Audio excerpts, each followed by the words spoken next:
Thank you. Representing what culture should we say? Africa, this Maasai. Okay, interesting. Okay, sir. So, what inspired you to come to ACW 2025 tonight? Well, I had a lot of inspiration. One, I'm actually the chairman of the organizing committee.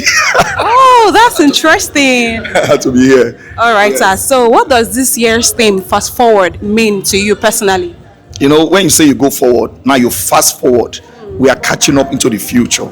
The future is going so fast with AI, with the way the world is going. So coaches also need to fast forward. We need to go ahead. You know, like they say, if you want to make something big, make sure that you are the first to get there. Then you can open shop before people come. So that's why we are fast forwarding. We're learning a lot. Yes, interesting. So, sir, what are you most excited to experience tonight? I think the camaraderie. I mean, the learning. This week going to be the conferences. Is going to be fantastic. Beginning today. I mean, keynote speakers are great. I mean, the selection of people, both in IT, in business, in coaching, in every sphere of life, they are going to be here today and throughout the next 1 week. We'll be learning a lot. So I'm really excited. I'm excited too. Yes, I am. All right, sir. So why do you think gatherings like this are important to Africa's economy? It is actually not just economy. I think the culture. Coaching is an African thing. I mean, we grew up being coached by parents, by grandparents. We say it takes a village to raise up a child. You know, now we are learning coaching from outside Africa, but it's time to bring coaching home. And I think it's great. Coaching is one of the fastest growing industries in the world. Beyond the money, beyond the finances, I think it's something to imbibe. Everybody needs a coach. Everybody. Yeah. Thank you very much, sir, for chatting with us tonight. You're welcome. Do have an amazing evening. Okay. Right. How are you feeling tonight, ma'am? Very well, very well. You look amazing. Thank you. I love the Ashoike mix with yes, representing.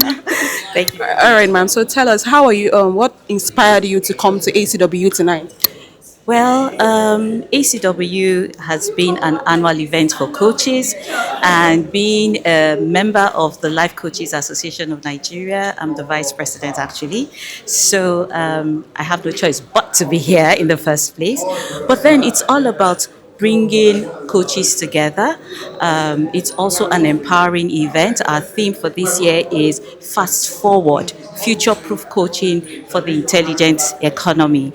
And this is a critical theme because you would agree with me that everything is fast changing in this world. You know, everything is just moving very fast, and we've got to move along with the times, whether it's in business, especially as coaches, in creating wealth, in every other area of our lives. And so this year's theme, which is fast forward, how do we fast forward and be adaptive, especially in this intelligent economy? All right, ma'am. It's such an honor speaking with you tonight. Yeah. So the theme, fast forward, what does it mean to you personally? So personally, fast forward for me means you just need to make that move with speed. Right? When you talk about fast, when you think about the word fast, you're looking at speed. So how do we speed up our movement? Forward movements, not just going backwards, but forward movement to achieving the things that we want to achieve. It also looks at the fact that we need to be abreast of the times and seasons. So in this season in which we are in the intelligent economy with technology, AI, and all of that, how can we fine-tune ourselves to be able to optimize, fully optimize what we need to do as coaches and taking advantage of everything that we can, move with. That's really enlightening, ma'am. So how important is coaching in today's intelligent economy? So coaching is very important because we need to, whether it was in yesterday or today's intelligent economy, coaching is such that it helps you to facilitate that movement. And, what coaching does is we identify that there is a gap, and coaching helps to bridge that gap from where you are to where you desire to be, to where you ought to be. So it helps you to, take ownership of whatever decisions, whatever steps, and you activate those steps to move forward to where you desire to be or where you ought to be. Thank you. You're truly a coach. I'm learning so much. Thank you. Thank you so much, ma'am, for chatting with us tonight. You're welcome. Do have an amazing evening. Wish you the same. Thank you. Tolu Afonja, I'm the Vice President, Life Coaches Association of Nigeria, ELCAN. Thank you so much, ma'am. Fantastic, and your smile is so pretty. Thank you very much, sir. You look very good. Thank you. I was just showing myself, sir. All right, sir. So tell us your name and what inspired you to be at ACW 2025. Fantastic, fantastic. My name is Otumba Pradeep Pahalwani. I have this title from Ogun State. I'm part of the organizing committee. I'm the vice chairman of the organizing committee for this Africa Coaching Week. That's why I'm here. Oh, that's interesting. Such an honor to be chatting with you, sir. All right, sir. So what does this year's theme, Fast Forward, mean to you personally? The theme is so simple, right? We have to look ahead, plan ahead, and make us ourselves future-proof. It's very simple. It has no two meanings. Yes. All right, sir. So how important is coaching in today's intelligent economy? Coaching is everything. This AI won't spoil our mind, though. It won't spoil our brain. You know, I want our brain to work. So small time, especially our Gen Z, they say that I'm stressed, I'm depressed and all. Coaching is the only way forward, whether we like it or don't like it, whether we accept it or we don't accept it. Coaching is the way forward. Even the top CEOs we see worldwide, Forbes 100, Forbes top 50, top 30, they all have life coaches. They have coaches guiding them in their whole journey. So actually speaking, every single person needs a coach. That's interesting, sir. So why does gatherings like this, why is it important, and why does it matter to Africa's economic growth? See, when an individual grows, that's how the economy will grow, right? If the individual has not grown, how will it contribute to GDP? If the GDP is not grown, how does the economy show that it has grown? So it's very simple. Start from the grassroots, let people grow, it will show in the economy. Okay, that's interesting. So lastly, sir, not to take up so much of your time, so what are you most excited to experience tonight? Be like, say, never been to ACW before.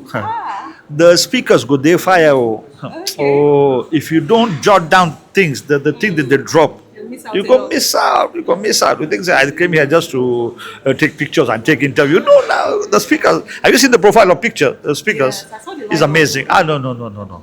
Not easy to bring all of them under one roof like this. Yeah, so you're also here to learn. Yes. Yeah. Thank you very much, sir, for chatting with us. Do have an amazing evening. Pradeep Pahalwani. I'll repeat for you. Otumba Pradeep Pahalwani. No be say AKA Otumba. Oh. They don't. This beat no be from market. Oh. Now Maccabees gave me this one. You look amazing. Thank you very much. Yes, sir. So, sir, tell us your name and what inspired you to be at this event tonight. All right, my name is Shola Oyegbade. All right, I've been a member of ELCAN for a couple of years now because I believe that this is actually the right environment for coaches to thrive and be able to cross-fertilize ideas and be able to do more and better at what they do in terms of helping other people to gain clarity and, of course, advancement in life. All right, sir. Sorry. So this year's theme is Fast Forward. So what does that mean to you personally?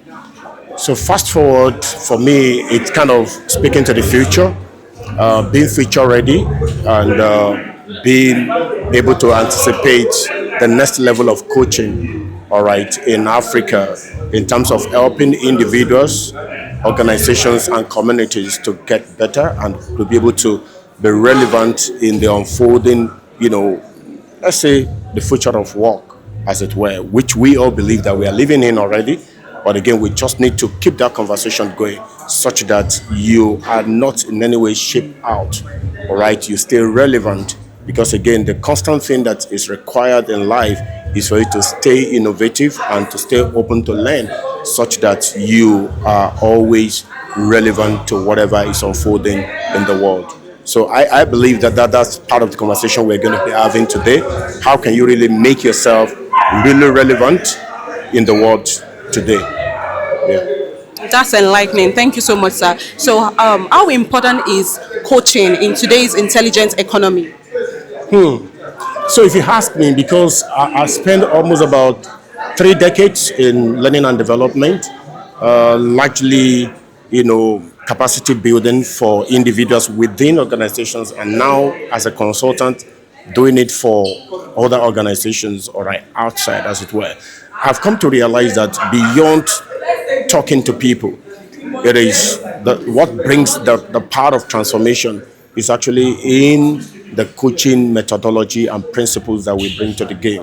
Okay, so if you're just a trainer or a facilitator, but you don't understand how to embed or integrate the principles of coaching into your engagement with your audience, you would at best, inspire them and make them feel good for the moment.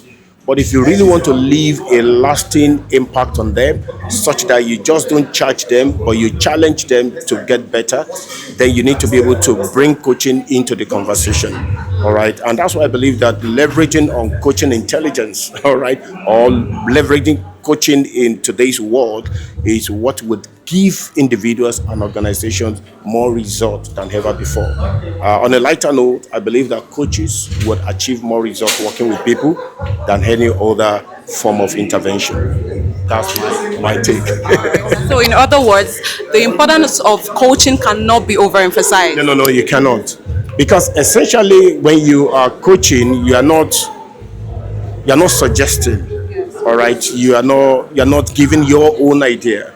You are just helping the individual to be able to look inward and come up with the authentic solution to the problem that they are going through.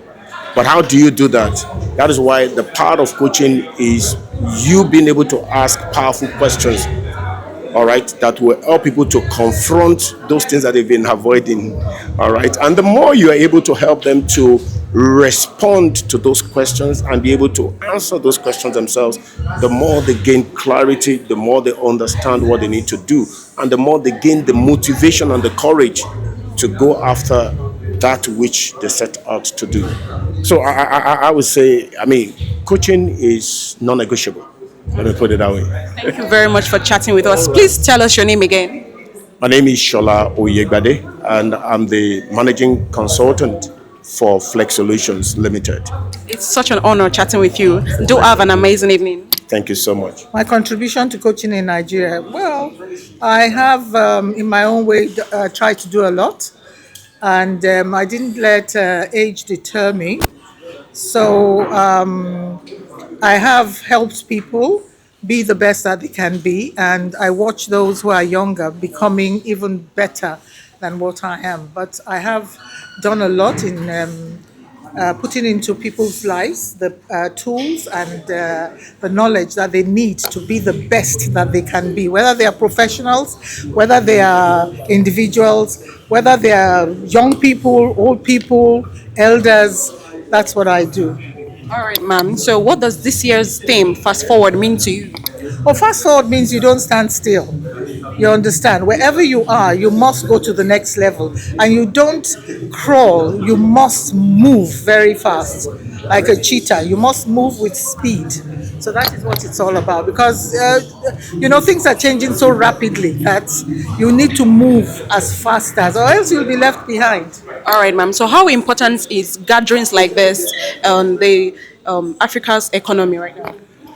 The gathering like this, it shows that in this industry, there's a lot to be done there. Because you see, everybody needs someone to hold your hand. Everybody needs someone to coach through. Everybody needs someone to help them get to the next level. And most times you have a lot of people who don't really know what they're doing. But when you find the right coach, seasoned, and they know what they are doing, they can help you, whether in the organization, whether as individuals, to get to the next level, to find out what is wrong, because that's what it's all about. Most people have the answers within them, but sometimes they don't know how to access these answers. So a good coach would pull through. And then the African coaching event like this shows that as Africans, we can own our story. we can own, because we only know what we need. And sometimes when you import certain things, it's not the same. But when you merge the two together and you actually are able to let people see that, there is so much to be done in Africa, and how we can tap into our individual greatness, authenticity, to be the best that we can be for one another. Good evening, sir. Good evening. How are you? I'm excited to be here. Thank you so much. All right. Awesome. You look good. Oh, thank you. Thank you so much. All Thank right, sir. So tell us your name and what inspired you to be at ACW 2025. Well, my name is Coach David Adeoye Akijide Aboduni, and I've always loved coaching. I love to transform lives, organizations, and I use insight and intelligence to bring the kind of results that people need for their personal lives and productivity, advise communities, governments, institutions on how to go from where they are right now to where they want to be in the future. And that's what I do. I'm also a futurist, and so I'm excited to be here. All right, sir. So this year's theme is fast forward. So what does fast forward mean to you? Fast forward means the future is 1 minute away, and also 10 years away, and also 6 months away, and also 24 hours away. Navigating all those different panoramic expressions and selecting what you would do now to achieve candidate success, to know what to select out of all the opportunities you have that will give you what you're looking for, to know the outcome that will give you the most prosperous future, to know what exactly should you spend your finite resources on today to give you the resources of the future. That is what fast forwarding means. That you don't want the future to happen and then you are now at a loss. That's really enlightening. So, okay, last question. How important is coaching to Africa's economy today? Very, very important. Very, very important. For once, our leaders in Africa need coaching. Maybe because they don't have sufficient coaches at government levels across the nations of Africa. Maybe because we have natural resources, but there are behavioral deficiencies. Coaching is one tool that actually narrows the gap between behavioral, narrows the gap between results and reality. We have a lot of resources on the ground, but there's leadership, behavioral incompetencies. So what coaching does is that it helps you to discover and produce the necessary behaviors that you would need to harness your opportunities and natural resources. Africa has resources. What we need is leadership quotient at the top. What we need is behavioral intelligence for success. Thank you so much for chatting with us tonight. Do have an amazing evening. Thank you so much. I'm excited to be here. Thank you. Personalized coaching to Africans as a whole. You cannot approach coaching to Africans the way you do in Europe, in America. What you need to know personally see, not to tap into African sense, wisdom to change the global world. Have the conversations that truly matter and talk about how we can revolutionize the coaching industry globally.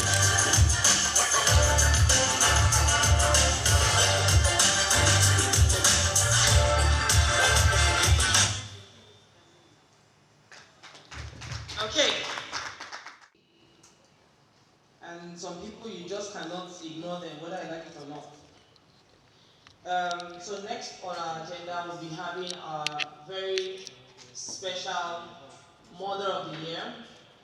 She's beautiful, she's brilliant, she's intelligent, I think the pilot for the private jet didn't show up on time and she just couldn't make it. So welcome with me, our one and only Supermom. First female president of the Life Coaches Association of Nigeria, leading the influence of coaching across the continent, an alumna of HEC Paris, and managing partner at GLG Communications. She was named one of the 100 most influential people. Some people were saying, I could listen earlier, some people were saying in the hall, oh, they're hot outside. I'm like, I cannot relate. It's snowing, it's cold, That's good to know. And how's our baby doing? Baby's good, dressed up very well for the event. We're all celebrating Africa Coaching Week. We're all very excited and we're very grateful to everyone in the room who has, come to celebrate with us today. Thank you so much for all that you are doing, and it's so beautiful to see you, Soul Spice, host to this event, and that's what the Africa Coaching Week and the Life Coaches Association is all about. It's really about opening our coaches to the world and ensuring that we, as ELCAN, we have the mission really to promote, transformative living in Africa. It's beyond just coaches, it's about Africa. And this is why when we wanted to start this week, we did not call it the Nigerian Coaching Week. We called it African Coaching Week because it is bigger than Nigeria. It is about the continent. And today I am very proud to say that the Africa Coaching Week is the biggest coaching event in Africa. Possibly, there's some other associations and all, but we are driving the conversation about coaching in Africa. It's not a competition, it's a mission that we are very passionate about. And today also we have speakers for the week. We have speakers from all over the world, from across Africa. We have people joining us from Kenya, from Kigali, from Rwanda, from all other parts, from South Africa, and then from Europe, across the Americas and Asia. And that is what it is all about, bringing people together. Today we're talking about, this year our theme is Fast Forward, future-proofing coaching for the intelligent economy, because we can see that there's a lot of changes going on. And I'm very excited for us to listen to the conversations that we're going to have today. And throughout the week, we have a program that has been scheduled for everyone to see all of the activities that we have lined up throughout the week. Please download it at elcan.ng/ACW 2025, and you can see all the amazing things we have for you. Today is really the opening gala, but there's so much that we have for the week. I want to thank also the organizing committee for this year's Africa Coaching Week. I want to thank our speakers. I want to thank everyone, all our guests, our partners. Thank you so much for supporting this vision and this mission. It's because of you that we're able to do the work that we're doing today. Thank you so much. We have planned a beautiful event for you. I'm very excited also for our keynote speaker, Ms. Oke Madwesi, the CEO of Zaron Group of Companies. This evening, as I was getting ready here, I was using my favorite Zaron lip liner, and I was like, isn't it fitting? Almost every woman has a Zaron product in their makeup bag, and we're very excited to listen to the CEO, the founder and the CEO of Zaron Group of Companies, Oke Madwesi, speak to us today about how she was able to scale up and build this beautiful company that we can see today. And we are also given a very critical and important award, a first of its kind, the Life Coaches Hall of Fame Award today, to someone, I don't want to spoil it for you because it's a surprise to everyone. She knows, but we're very excited. She's inspiring us all. And it also just shows that so much can happen when we are consistent and when we believe. Thank you so much. Enjoy Africa Coaching Week. I am live with you. For those who know, they know that I'm very much there with you. Every single thing that is happening, I am there. And we're very excited. Thank you and enjoy the Africa Coaching Week 2025. Thank you so much, Melanie. It's super great to have you as our president. And next, we're going to be going to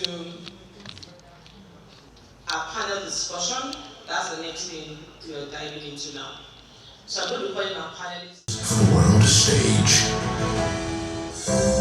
Here's the CEO of Paul's Factory, Africa's premier organizational development company, leveraging emotional intelligence, and also the CEO of Goddess Good Motors Mobility. Business leadership, he's a certified John Maxwell leader and a licensed performance management expert. Dr. Enahoro Okai operates at the vital intersection of human capacity and strategic execution, Lagos. Please welcome the high-level panel, Dr. Enahoro Okai. Thanks so much, Wolf Studios, Africa.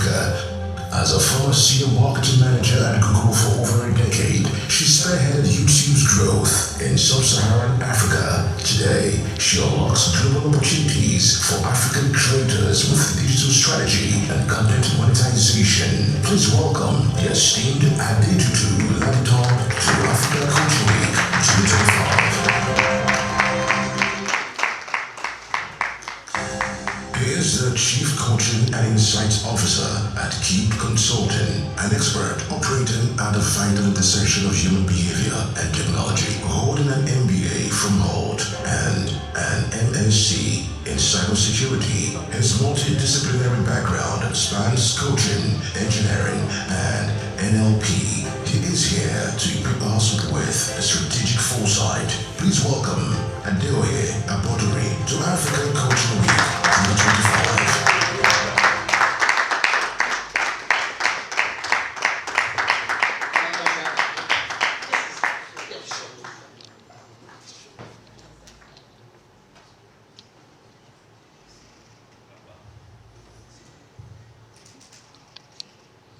Okay, so you have one more person. Two minutes. Please, I think I need someone to help me time. Because you know when coaches, when they start, when they start, their 2 minutes is 2 hours. And you will not get carried around just with listening to them. Don't, hey, it is well. Okay, so I'll be starting with Dr. Inahoro, right? And the question goes like this. You're renowned for your work on human behavior and organizational change. What are the top global trends shaping the future of coaching today? Excited to be here.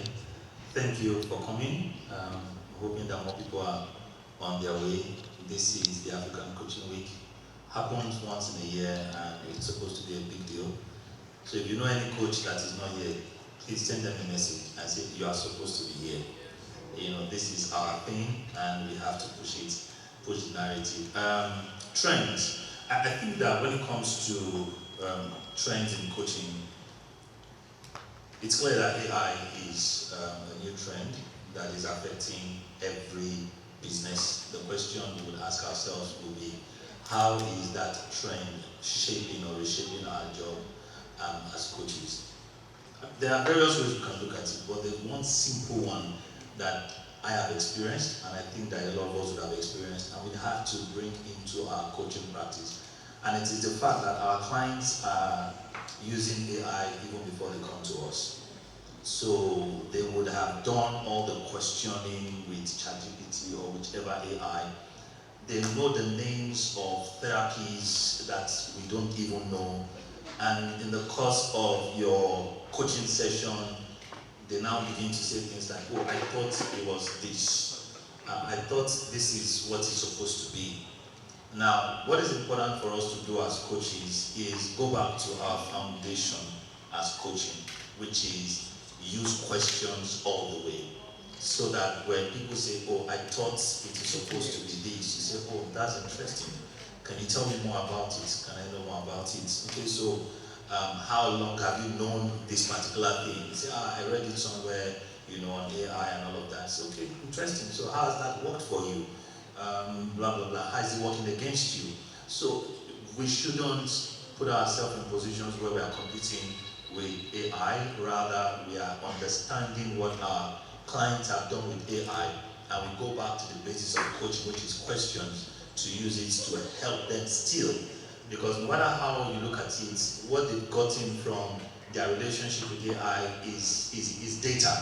And they cannot throw away that data because they're in a coaching session with you. I'm not a sex coach, but I want to imagine that before they come to you, they would have learned one or two, you know, about how sex should be done in ways that you probably have never heard. I don't know. So you shouldn't be surprised when they're asking, you know, but I mean, it's supposed to be all the holes, and they are wondering which other one. Rather, we ask them, okay, so tell me about it. You know, that's one thing. Another trend that I see growing, also influenced by AI, is specialization. I found myself going back to my form and putting in and slotting in more products because of hyper specialization. So it even happened yesterday. I had to slot in another product, specialized in a specialized way. So I got a call from a client, and she wants me to work with the son. And the question she was asking me is, she's looking for an anger management coach. But you are talking to an emotional intelligence guru. Which other emotion do I want to manage for somebody if we don't start from anger? And so I said, I'm going to send you a form. And that is one way to just quickly help yourself to specialize, to create specialty in your forms, in the document you send to them, even though you are able to create that specialization generally. And so before I sent the form, I quickly added another product based on what they want, and I called it. So usually you will see emotional intelligence management, you see different things that I do, but I didn't have anger management as a product. But that's what she wants, even though she knows all I do. So I quickly slot in anger management and associated something. I created that yesterday and quickly put it in before I sent the link to them. And I know that that's the one they will pick. So they are becoming hyper specialized. Those are new trends, and these two are influenced by artificial intelligence. Thank you so much for that. Like I said, if you trust a coach to stay on 2 minutes, you're on your own. Trust me. Okay, so this is for Adetutu, right? Your work blends creativity with strategy.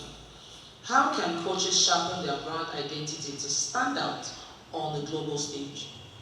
Okay, good evening everyone. I'm excited to be here today. I'm not a coach, so I'm going to be sharing my lens through someone who's interacted with coaches and obviously worked in the tech ecosystem for a while. So a couple of things come to mind, especially obviously I have a marketing background. Number one is like your core identity, and this isn't just about logos and colors, which are good, but it's around philosophy. What do you stand for? When people think of your beliefs, what are your beliefs around personal growth, around money, around healing? We do talk about healing a lot, and how trauma, for example, is one of those things that a lot of people are going through, even when they think about money and life in general. So your philosophies are very, very important.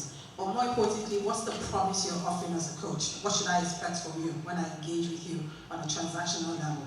The second thing would be thought leadership. We're all on social media and everybody's making noise. The truth of the matter is, how are you using social media to build and position yourself as someone who is a thinker and not just a coach, right? How are you thinking about different issues that affect people and leveraging the tools and technology to really, really create content, write essays, showcase studies, things that build connection and affinity with the audience. I think the third thing, and I think you mentioned your own specialization, there's a lot of coaches, but not every coach is for everyone on their journey. At this point in time, I'm looking for a business coach. I'm not looking particularly for a life coach. So there has to be some level of what is your niche, and at what point do people engage with you based on their current need states. So I also believe that's one thing a lot of coaches don't do. Like, they don't call out their own expertise and specialization. I think the other thing that comes into my mind as I think about it is frameworks. So I used to date somebody who introduced me to Brian Tracy years ago. And till tomorrow, I always remember certain tools and frameworks he established, which has made him a renowned life coach. I feel like a lot of coaches create frameworks, but it's very important to own your own intellectual property in this age. So what are some tools, frameworks, or pillars that you can create that are exportable and can be scaled across different markets? And I'd say the last thing is around community versus clients. We're in an age where people lean into trust. They lean into people that look like them, have gone through similar experiences, have very similar backgrounds. So as opposed to building a clientele or a database of clients, why don't you start thinking about community? Because we are in this age and time tapping into communities. We like when we see people with like minds, people we can trust, people we can lean into. And so those are some of the principles I would say are important. Thank you. Thank you so much for that. Okay. So, I'm with you now. My question is, your work span leadership, culture, and coaching. What does global standard coaching look like in today's intelligent economy?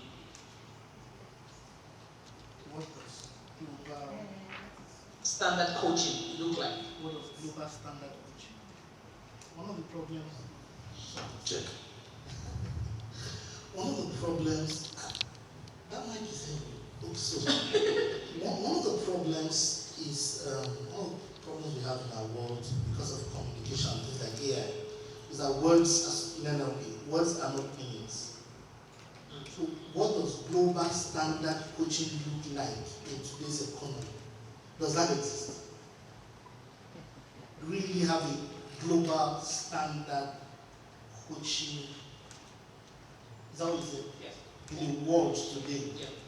What you say? There's not one. If you belong to the ICF, there's what it says, there's Tigro, there is MAP, all sorts of models exist. At the end of the day, I think that value to the client, which my two other friends have spoken about, significant value beyond the standard. And there's some standard, like ICF, powerful standard. Value to the client beyond standards is the key. Today, I think there is a need for that global standard because communities are different. There should now be the localization of those standards. For example, ICF, I think, is the most popular one today. Do we have an African version of the ICF standards? We have Elka. Does ICF recognize us in the same manner, at same level? So if you want to write the certification of the ICF, you take Elka's certification programs and use that to adopt you in. The real question is standards integration. So that if you are in Johannesburg, especially for Africans, if you're in Johannesburg, if you're in Lagos, Nigeria, or in Cape Town, or in Douala, or in Yaoundé, any of the African countries, we are confident. Because if you see an O&G doctor across the West African coast, if you're a registrar, there's a level of competency. There's what you can do and what you cannot do. If you say you have that certification, the fellow of the West African College of Surgeons, there are surgeries with supervision if you enter the UK. There are surgeries they will allow you to do. We need to drive African standards and our own standards to integrate with the global standard, for example, to the ICF, so that there's not too much delta or loss of identity, because some of those standards may not really solve African problems. That's not the context. Thank you so much for that.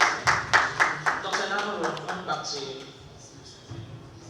As organizations become more complex and global, how can coaches culturally recalibrate their method for diverse environments? As organizations becomes more complex, yeah, right? And global, yeah. So first of all, the balance of what coaching is has already ensured that whatever culture you are able to operate. First of all, so if I'm in, I've met several people outside the country, right? Coaches, and I've come to realize that coaching is coaching.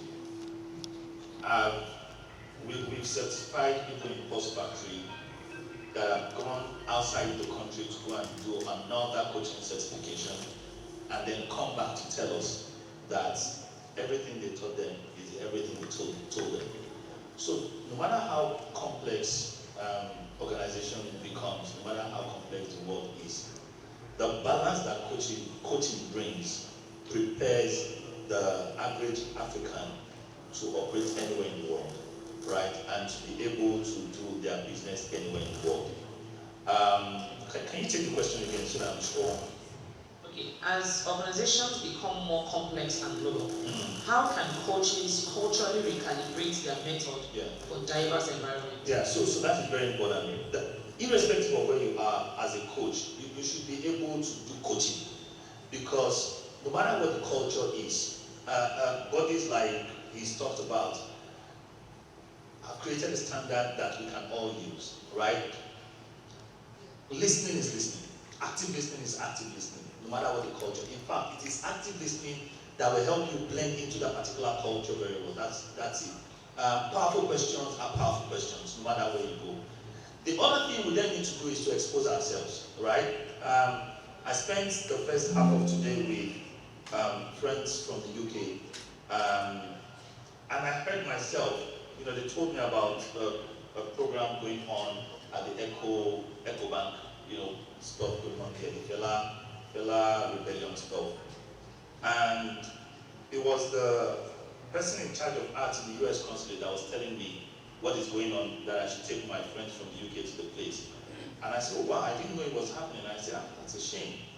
Now, if I was, years ago, if somebody has told me that's a shame, I'm like, which one is shame? Which shame they inside?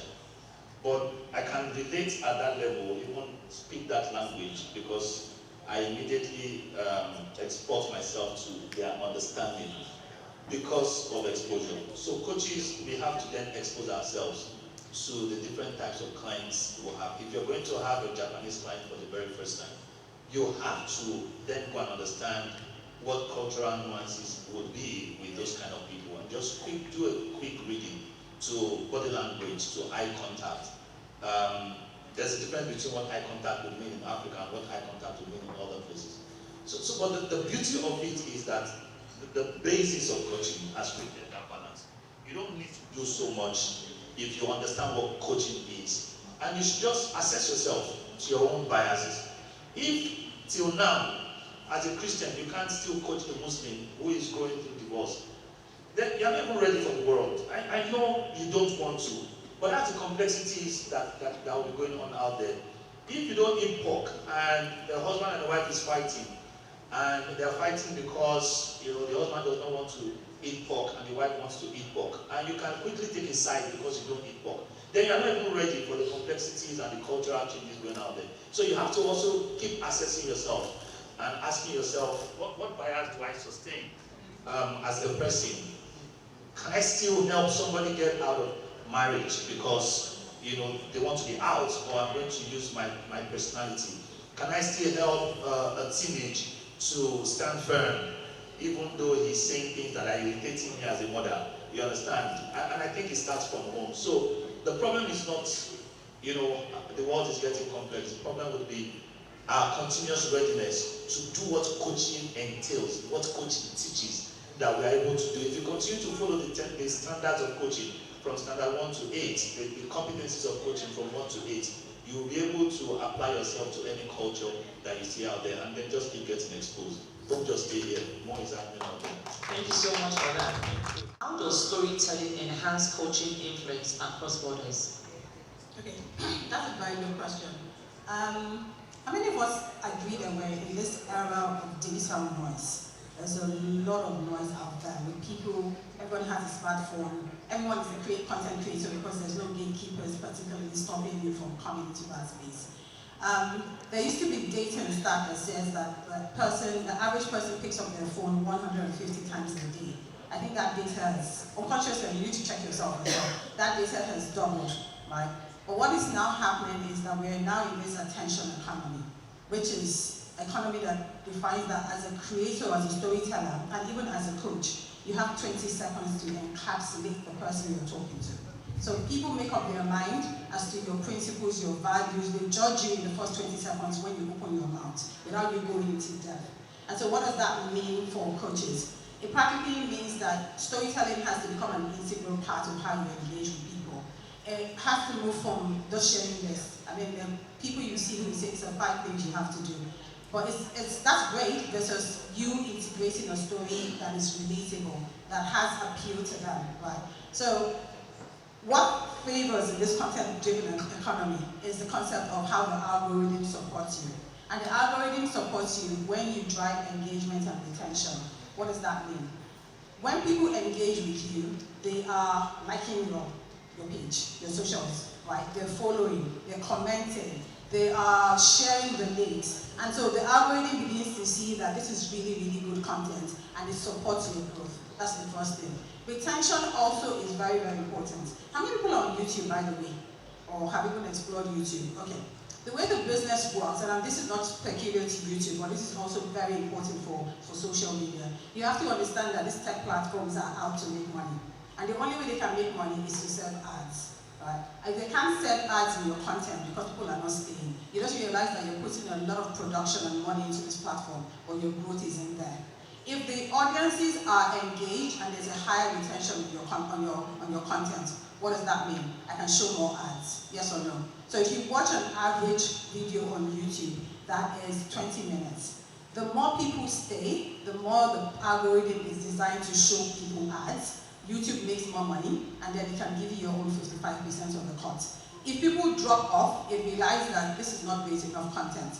And why people stay is because there's storytelling integrated into it. I've bought into the value of what you're talking about, I'm interested in it, I'm engaged, I'm subscribed. The more you understand the importance of noise and how you can cut through that noise, the better it is for you to integrate that into your storytelling. So, to answer your question, two things. One is understand that attention span is shorter these days. People make up their mind very, very fast, and in seconds, they're not even waiting for the whole, hi guys, my name is, we don't care. Right? We really don't care. We want you to jump straight into the message, tell me why I should buy into you, I should believe in it, and cut through that noise. The second thing is, think about storytelling as something you take the user up, down. Up, down. What does that mean? Every 2 to 5 minutes, draw them back. You can't go on this long-winded story, especially in a market where we're on our mobile phones. If my mother sends me a WhatsApp message, I bounce. Like, it's too many things. So you have to make sure that you tell story in a way that people lean into it. It's a one-screen approach when I'm on my mobile phone, but when I'm on my large screen, and by the way, the screens don't matter in today's world, but when I'm on my large screen, maybe I would care, I'll play Candy Crush while my hand is going through.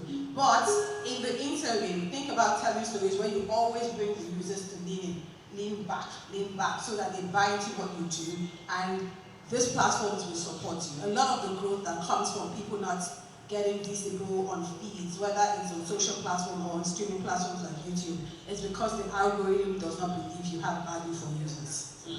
Thank you so much for that. Please, a round of applause. Okay, so back to you. Insight-based coaching is becoming more important. How can coaches develop deeper diagnostic thinking that resonates globally? Everything that Emma said and everything she said, benchmark for all coaches. Reverse coaching, where you listen to your clients and use that as a compendium of understanding, is now necessary. It's about the clients, about the clients, about the clients. Ability to read body language, ability to enter a place and do what you call kudo, a on-spot analysis that gives you deep insights. And that, interestingly, is in coaching by question. And it's not be fooled by global. There's some words that you have to stand by. Global standard. And that's the way you broke it down. Those things is a lot of grammar. To be global means that you are aware of the issues. To be global means that you have understanding of cultural intelligence, how to get data. So coaches need to develop that ability. For example, when I watch CNN or Al Jazeera or any of those things, there's something else I'm listening for that everybody's not listening for. I'm looking for insights. I'm looking for economics. I'm looking for how the nations of the world will pan out. I'm looking for flow of capital. For example, how many coaches know that almost every single serious capital that goes to the world must pass through the gates of the United Kingdom, London? How many people know that when you hear a dollarized economy, what is the dollar in transaction? What is the pound sterling? They have meanings. If you're doing executive or business coaching and you want to warehouse value, your client wants to warehouse value, go to the pound sterling, the only currency with the first name, second name, and the last name. Great Britain, pound sterling. Big value. If you want to do a lot of international transactions, it's the dollar. Because it has a way you operate across the markets. What am I saying? Being global means that you are aware of your client's specific problem and the solutions. For example, the tax conversation in Nigeria is making Nigeria to stop being a tax haven in quote. But there are other ways. You can go to Benin Republic now and register your business there. I mean, those are touching this back. But what's the point? The coach in attempting to solve the problems of your client. And you have ChatGPT, Meta AI, Gemini, who can you can start research from them. They're going to give you the global ways that problem has been solved before. And so, and last point, because I don't want to talk too long. Data is becoming commoditized, and we are beginning to suffer we are getting numb with data. Anything now, ChatGPT gives you can't even assimilate. Then this other guy gives you can't even assimilate everything being said, and attention span is getting shorter. Insight will rule the day, especially insights on time. And insight will be key in the coming days. Thank you so much for that. Dr. Naworo, you emphasize emotional intelligence as a driver of transformation. How does emotional intelligence become a competitive advantage in the world increasingly dominated by intelligent systems? Machine is emotionally blind. There's nothing you can do.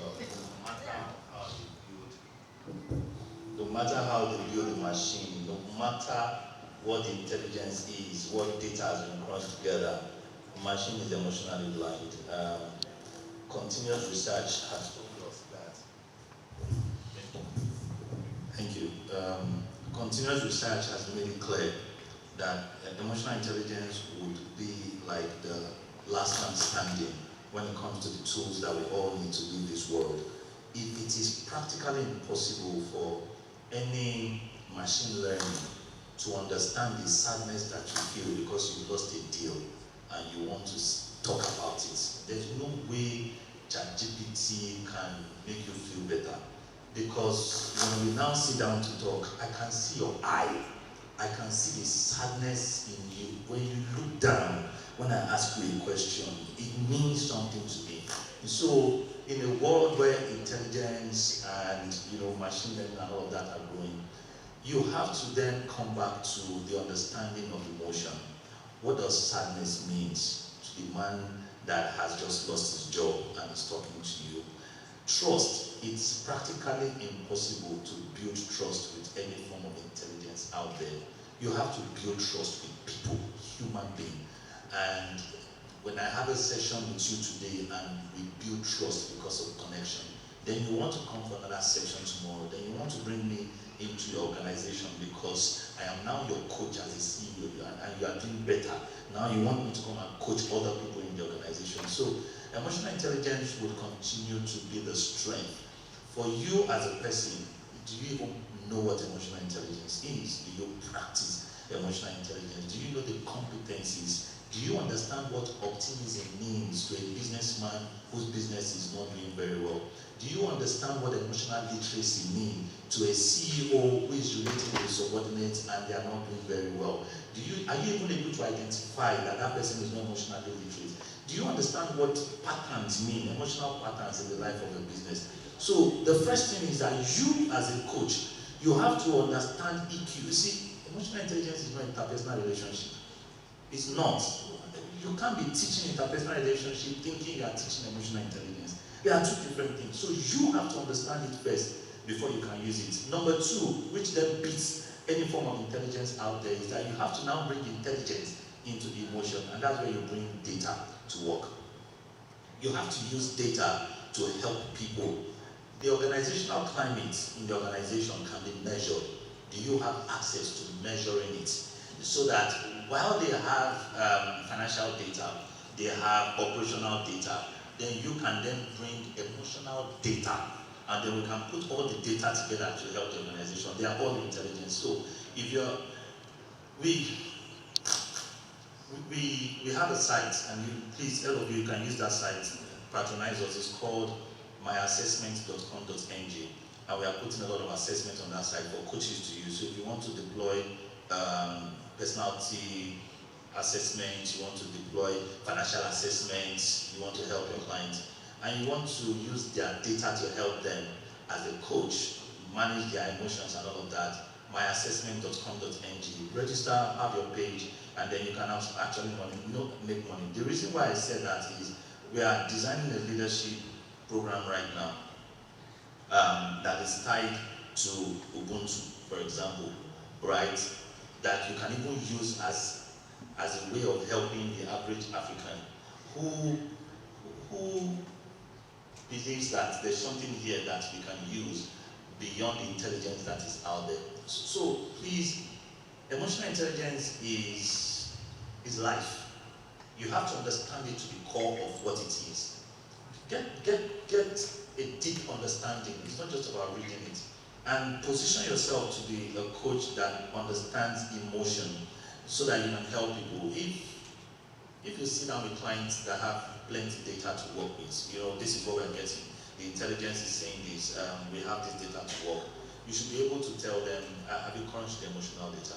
Can we use the emotional data to help other data that is helping the organization? So we can't run away from it. It's the last man standing. Thank you. Thank you so much for that. So you built a creative brand from Africa to the world. What cultural nuances should coaches be mindful of when working with international clients? Okay, I think the only one that comes to my mind is communication style, which he's already made emphasis to. If you're engaging with someone from what they call modern markets, UK, US, Germany, they're very direct when it comes to their communication.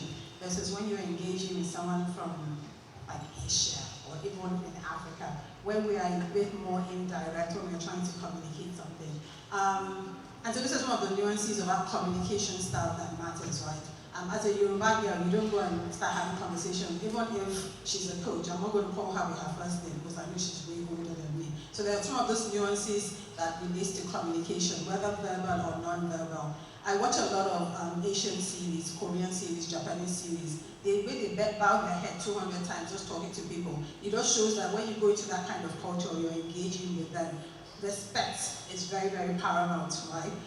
Likewise, in non-verbal, you mentioned eye contact when you were talking, exactly. Some people don't want you to look them in the eye, right? Versus when you're engaging with some people, where they want to see your eyes to know whether they can trust you, right? So this is some of the communication things that are very, very important. I think the other one that comes into my mind is that, let's just take into consideration, stories are universal, right? When you're communicating with the global audiences, you have to find ways in which their own local nuances, the things that matter to them are integrated into your stories. So find ways to storytell, show use cases for how they can use framework, tools, principles in their day-to-day life and addressing that problem. So yeah. Thank you so much. So we're actually running out of time, so I'm going to give you 1 minute to answer your next question, right? So my question goes, what framework or model do you believe African coaches need to embrace more to compete internationally? What model? Well, what framework or models do you believe African coaches need to embrace more to compete internationally? Okay, I think there are several models, but I think chief is niche and value. So I engage you as my coach. What happens when I walk out of the 6 sessions? I must have become 2.0 or 3.0 or 4.0. The value I add as a coach must not be blurry or fluffy. The hand of the coach on the dial must be strong. If I'm going to give you £1,000 or $1,000 or 500,000 naira, what is the commercial value I am getting? Value-based compensation models where I can trace the direct impact of your coaching enterprise to my life from a bottom line P&L perspective, lifestyle perspective, and it's an organization across the layers. And I'm already something on this productivity just did very powerful because at the end of the day, for example, the emotional capital of the organization, there's an emotional P&L, and that is the culture and the atmosphere, for example, of the business. And we aim for our visual boards and our strategic numbers, but we fall and rise to the level of the emotional capital or the emotional weight. When I enter the room, thus the brand feeling. When I take your service, does it actually depict the brand identity beyond logos? So coaches need to be able to engineer through the line such level of value articulation so that everybody feels the engagement, that we have moved from 1.0 to 2.0. We move from 3.0 to 4.0. When we do that, we're going to have a strike on the ground. And AI and all of those things we have to submit to us. By the way, I want to throw one spanner in the works. Forgive me, CEO. It's a matter of time. Machines will learn emotions because there is deep learning. Today, there are machines that can calibrate how happy or how sad. On a scale of 1 to 10, how happy are you? Once you can digitize and put 1, 2, 3, 4, 5, say I'm 0 happy, 2 happy, then you can begin to understand emotions. It's a matter of time. Coaches will need to demonstrate value so that we are the engineers that will drive AI in the future. We can't continue pitching ourselves as AI. We have to be ahead of it to direct it. We tell it to please permit me to say, shut up, go this way. Not that are we versus AI. We should not allow that conversation. No, go this steering and tell the guy to follow you. Thank you. Thank you so much. Okay, I'm going to be doing a fast one. This is called rapid fire, right? I would make a statement and you finish it in less than 2 seconds. Don't think, just speak. Don't think, just speak. Can I speak in tongues? If that works, it's fine for us. Dr. Naura, I'm coming to you first. Your secret weapon for managing a multi-continent schedule and avoiding burnout is, don't think. Emotional intelligence. Okay, give me a round of applause. Okay, Edison, over to you. The one piece of digital tech you use every day that has nothing to do with work is AI. Okay, so I'm coming to you now. The most valuable leadership lesson you've learned so far is value. Please give all our panelists a round of applause. If you have not learned anything today, you're your own. Trust me, this has been eye-opening, and I hope we move on from here. Before we leave, I would like us to take pictures together.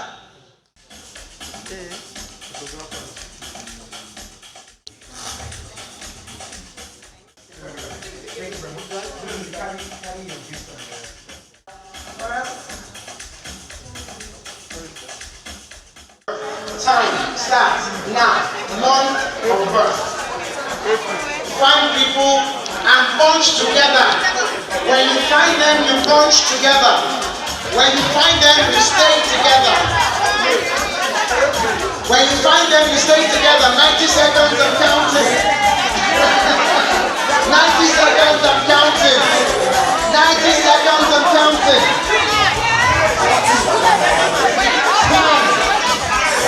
9, 8, 7, 6, 5, 4, 3, step up, stop. Thank you. Hold on, stop. When I said stop. Romantic month of February. I can't see your hand. I can't even see your voice. Mama B is there, so I have to be nice. Okay, you have 2. All right, let's move. All of you look like trouble, but I can't see. The police joining. Steph is joining. Otuba is okay. Your life is enough for everybody. 1, 2, 3, 4. All that noise for 4 people. The best month in the month here to be born. April. We are here. We are here. Steph, become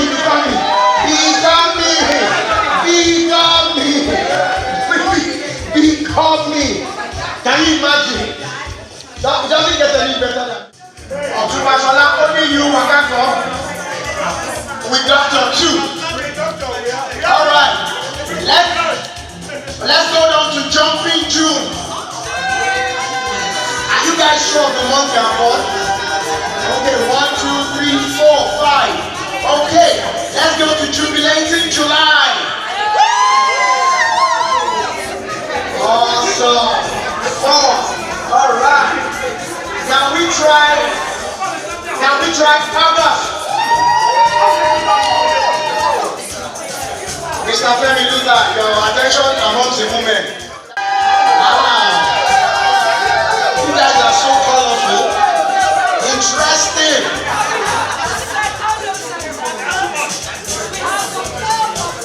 This is interesting. Please listen. Listen. So we have the 2nd of September, we have the 4th of September, we have the 5th of September, we have the 10th of September, and the 24th of September, the 7th of September, and 2nd of September. So we're blessed. On behalf of Elkan, the Lord bless you. And then, of course, the people who provided the children for February, November people. Now, Bex, now, President, no, I'm coming to you. No, I know, President, okay, please. It is November that brings February. It is what? Hold on, wait. No. It's November that gives February. It's the other way around. It's February that provides November. Sorry, let's go back. It's okay, the national children of Nigeria, October begin. You guys are, and all of you are the size of Nigeria's problem. It's okay. We'll take it. Alright, then to the very children. Thank God it's just one of you. Only you are that up. Alright, last but not least, the December children. If I said both of you look like Christmas lights now, you look like trouble. We are going to do one more category before we go. Listen to this one and listen carefully. How do you like your rice? Find people who like their rice the way you like your rice. Jollof rice, Chinese rice, coconut rice, fried rice. Banga rice, village rice.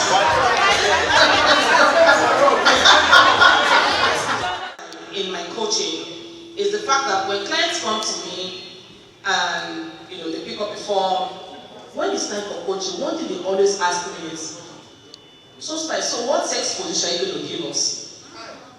People always come with the mindset, I'm going to give them sex position, who's going to be on top, how are you going to do it, blah blah blah. And I always look at them, sex position.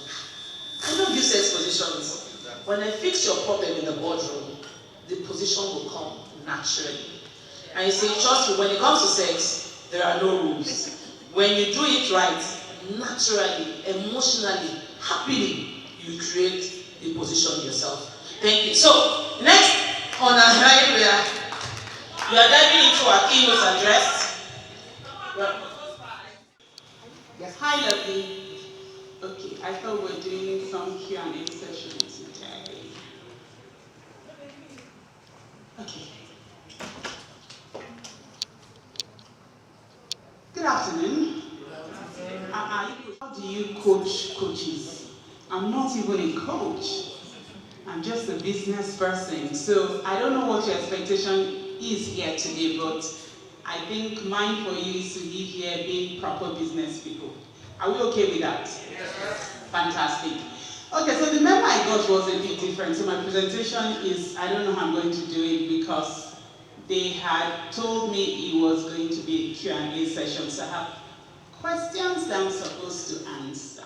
When they do call, so I just decided, I'm super excited to have this conversation with you because when I think about Nigerian companies that have staying power, your company has, at least to my awareness, is over a decade old, and you've consistently, despite all the disruption happening with technology, what is happening with the beauty industry, with a lot of export coming in, you stayed relevant and key. So I wanted to give her applause to this.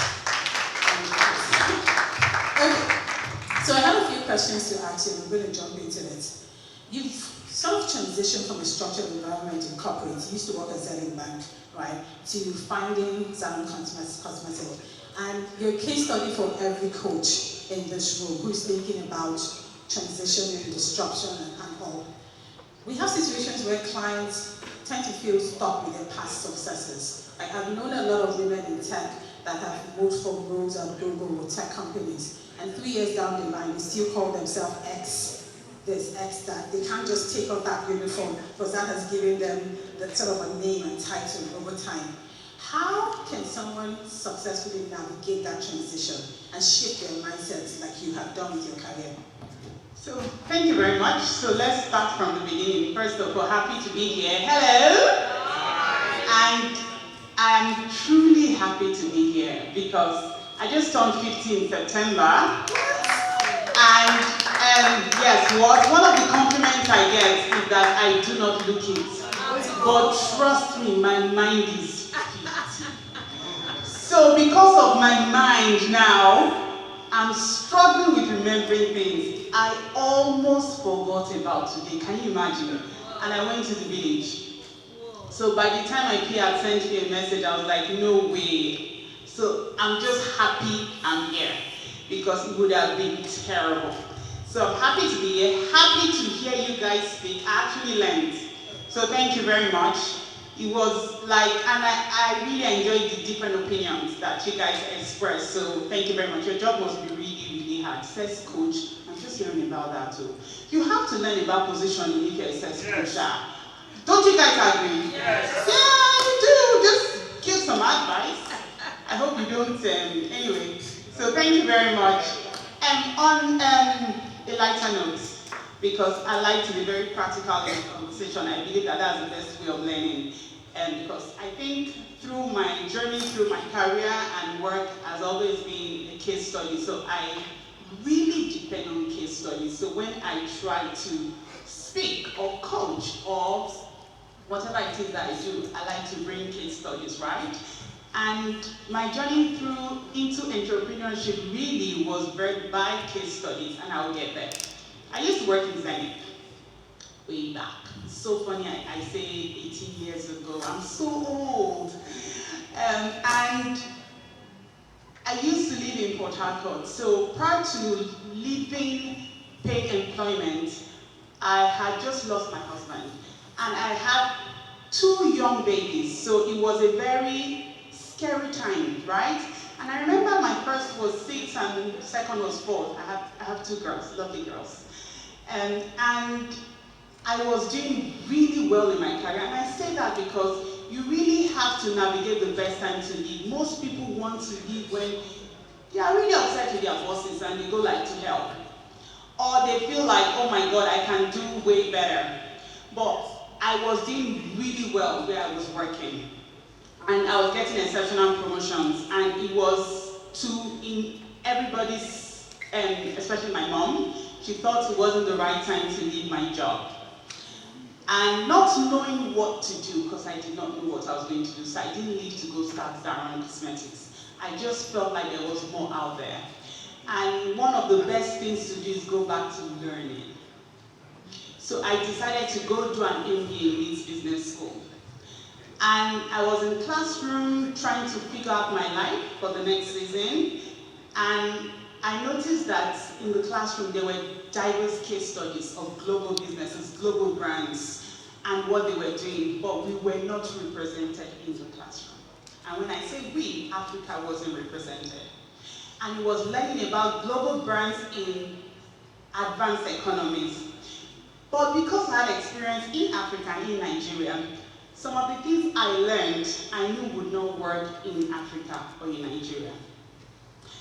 Because they didn't have our stories being represented. They didn't have, like you said, it was very insightful when you talked about how you deal with global customers and how just even a hello, hi.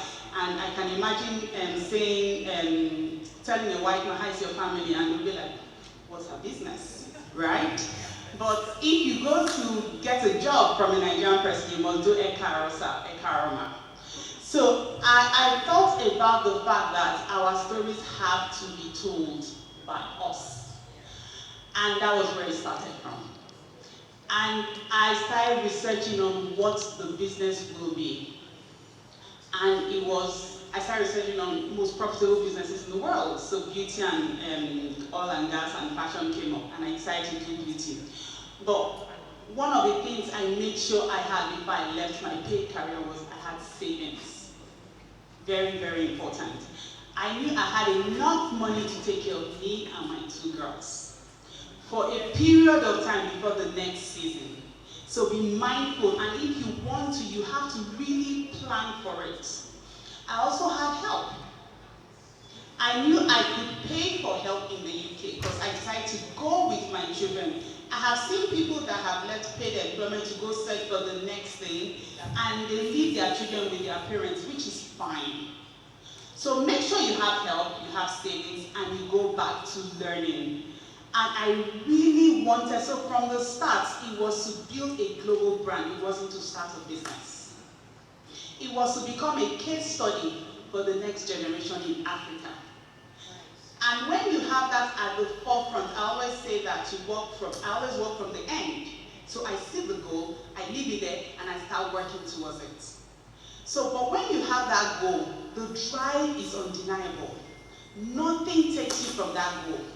So you set it there, and it's my starting point each time I decide to do something. So thank you very much. I hope I was able to answer that question. Yes, you are. Okay. So let's talk about strategic and calculated risk, which you take. What are some of the risks you've taken to get your brand and business to become what it currently is? And then just in the theme of fast forward, by thinking future-proofing the company, what are some of the plans you have to sustain continental dominance in what you're doing? So fantastic question. It starts from the beginning. Trying to build a business in Africa, I think that's the biggest risk. Like we all know, no infrastructure, zero. And at the time I started Zaran Cosmetics, I did research back home, and it showed that Nigerians, we are fine wearing Ankara to seminars like this. A few years ago, it never could have happened, right? And it showed that Nigerians trusted made in Ghanaian products than made in Nigerian products. So, and I was coming to start a local brand of cosmetics. We were not embracing local brands. And I remember starting my brand and my business, and people were like, you know what, you could just write made in some other country. And I said, no, that's the whole essence of me starting this business, is because I want to be a role model for Africa. And no infrastructure, the market is so fragmented, there was no structure in, so if you research on how to sell cosmetic or beauty products, right, in Nigeria, it's getting better. Way back, there were no supply chains that you could use, that you could fix your product into, and it gives you a seamless business. It didn't happen, it was all fragmented. As I speak till today, our highest source of cosmetic revenue in Nigeria is trade fair markets. I don't know how many of you have been to that market. Yes, it's crazy. But trust me, I would struggle to get a 5 million naira payment from a structured retail chain, but I would get a 50 million check from trade fair markets easily. We should clap, but also there should be structure, I think, right?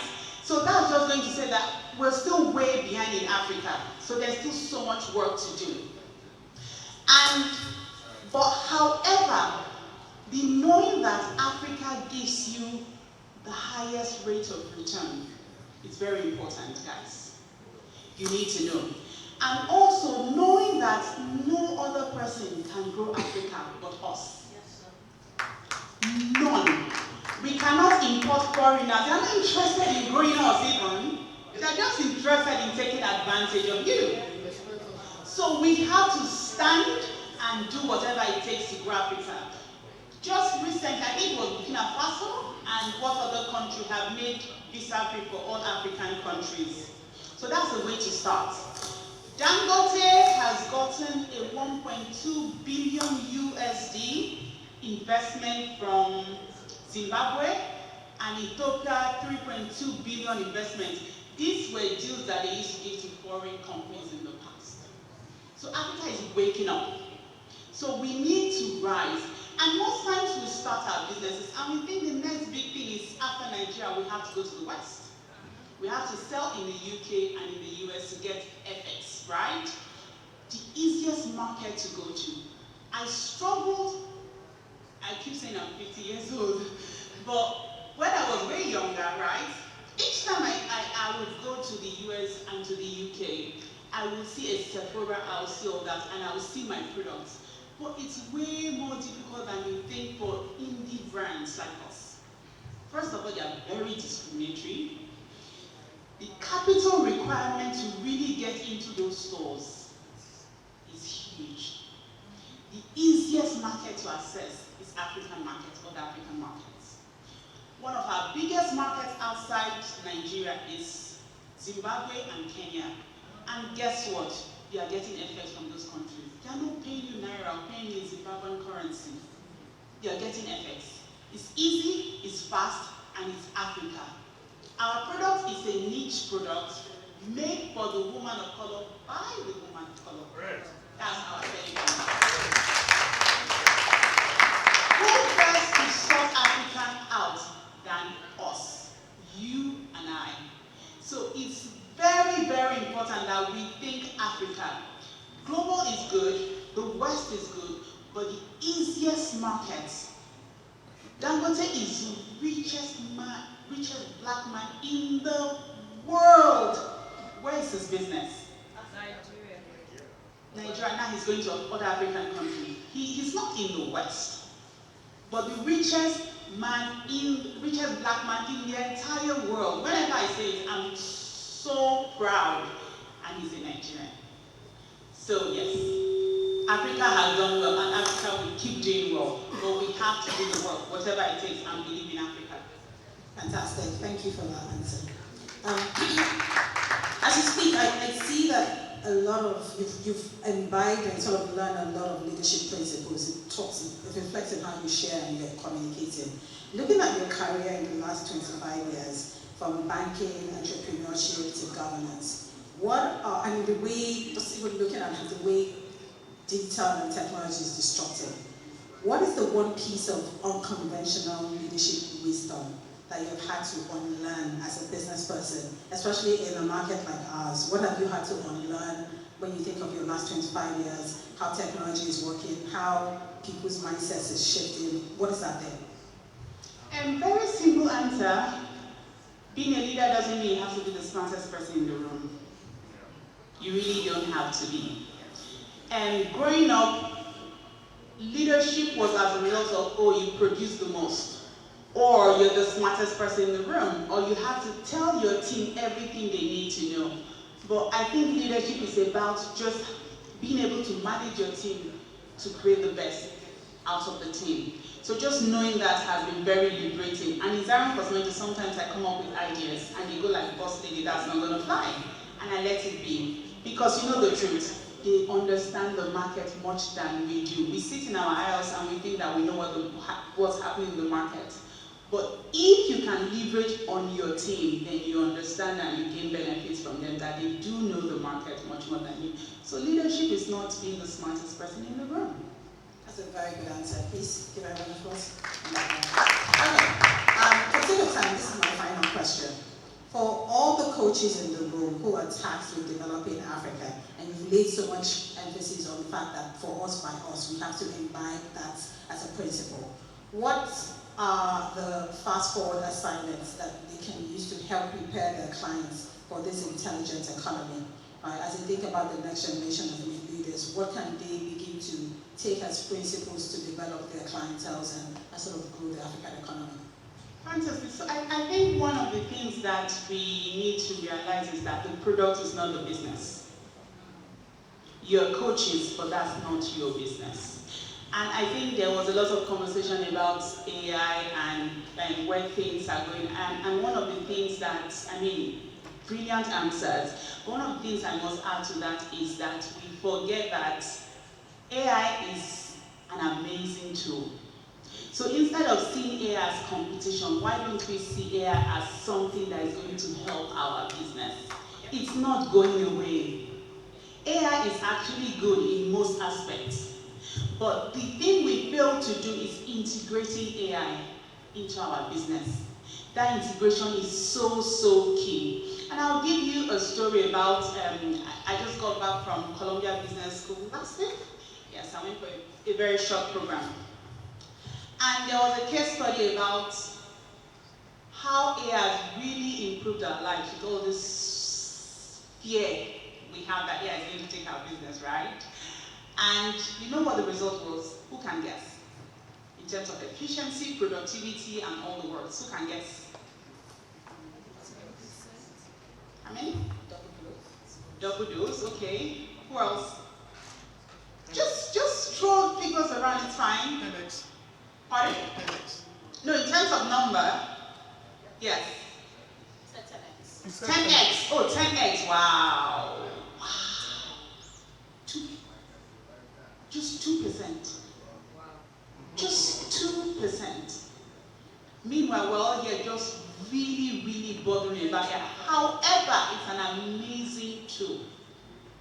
The problem is human integration. The problem is not AI, the problem is human. And there was a case study about GM and Toyota. Toyota is the biggest car company in the world. And they did the research to say, why are they so good? So they have this software, because I'm 50, I had to write it down. It's called Andon, yes, right? And that software is that when Toyota is producing cars, fleets of cars, right? At some point, if the software will detect anything that is not working, and if that happens, then there's an alarm. And they stop the whole production process to fix whatever problem it is. And that has made Toyota to becoming the greatest car company, one of the things that has made it becoming the greatest car company in the world. Because GM, American company, wanted to beat Toyota at their game. They said, you know what, we have to get the same software. They got the software, installed the software, they did not achieve the same result. Why? Because there was human interface. Once that software goes up, humans would have to fix that problem. They understood what to do, how to do it. It was very exciting. They would not move without making sure that, and you know, they called it a name, and the name is Jidoka, which means automation with a human touch. About the products. It was about integrating that product with human touch. And that's what we're failing to do. So from the case study, the product was excellent, right? But humans were not integrating to see how they can achieve the best results. I'm also struggling in my business. Every time we go like, have you used AI? And my team will be like, oh my God, even when we have some outputs of things we've used AI, how do they implement it is another problem. So I think it's important for us to understand the beauty of AI and how to integrate it. Then you'll be ahead of your peers.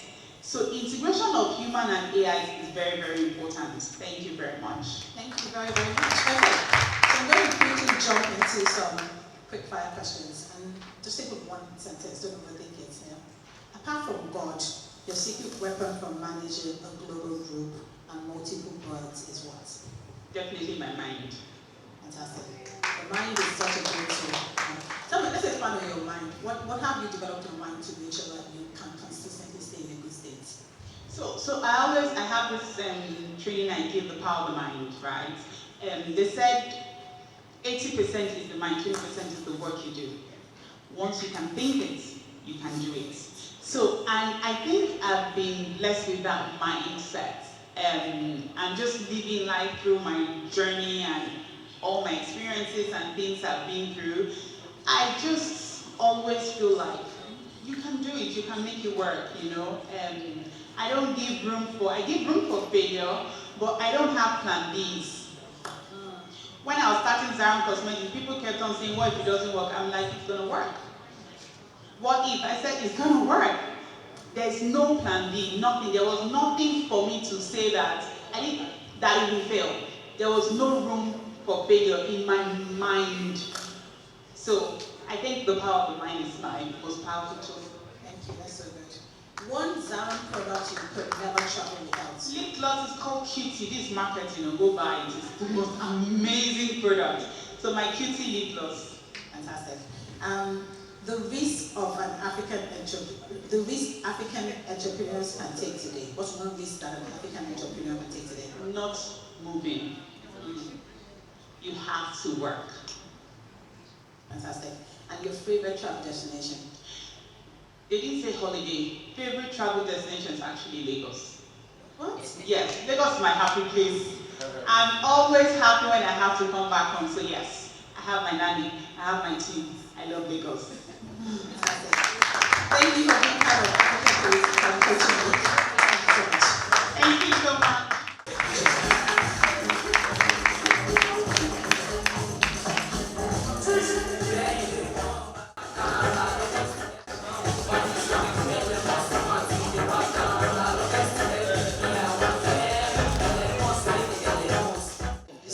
So don't rush home. Let's have fun. Leave the children, leave your wife, leave your husband at home. Let's enjoy ourselves here.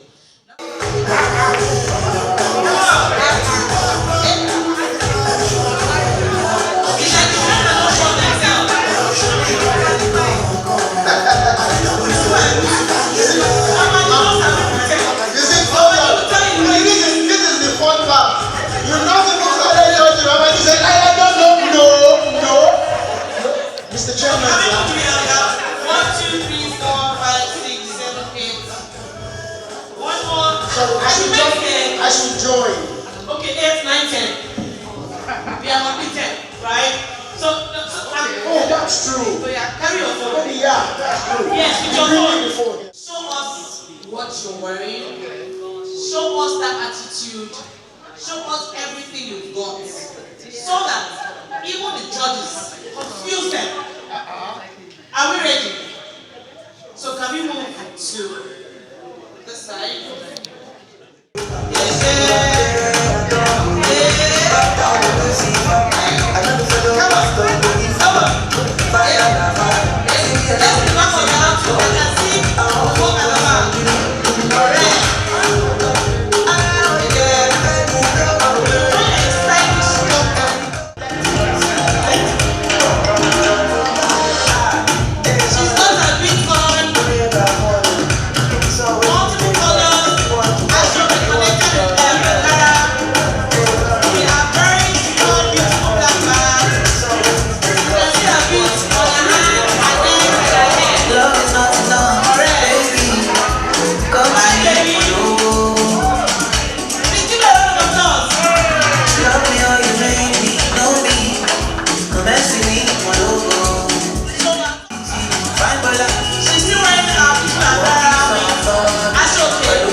I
Alright, okay, so I think that's all.